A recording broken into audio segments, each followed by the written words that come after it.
Hello kabayan, kamusta? Nanasad ko gilakaw, niadto ko sa Shinjuku kay nakoy trabaho kadiyot ngadto. Ngita lang kog kaayuhan ba. Pagkahuman, gutom na gyud kayo ko, pero gi-challenge na ko ako galingon. Ingon ko, mga usara ka oras ra maning biyahe pa uli. Kaya ra siguro ni oy, pero sus, kinsa may dili madani anang mga lami nga pagkaon nga nas gawas.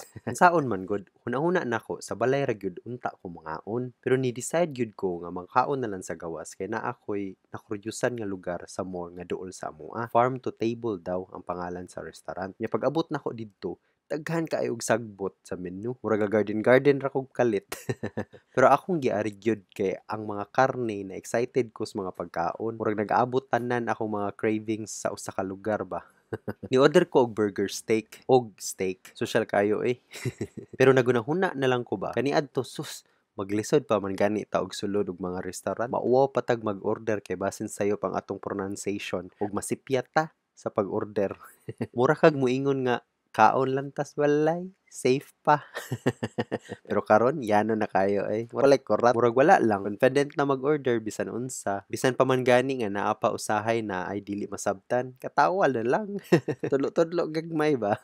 Pagkaon pa lang daan sus daghan kaing memories. Kanang burger nga gi-order nako, mura kog nibalik sa mga adlaw nga permi lang hotdog sandwich ang kaya. Pero karon kay social na ay burger with steak na gyud. Ug kani pang steak naghinumdum ko nga sa una steak kay picture lang sa libro or sa TV lang gud. Pero karon hala, literal nga makatupad na. Murag artista. Unya, bisag insaon gyud nimo pagkaabuutan sa pagkaon, moabot gyud ang panahon nga murag ginapaugat nimo ang karne kay bugat na sa tiyan. Ug bisan unsa pay pangbutang nila nga organic or farm to table ang ending, ang kasing-kasing kay happy gyud ka kay nakaon ka sa imong gusto, di ba?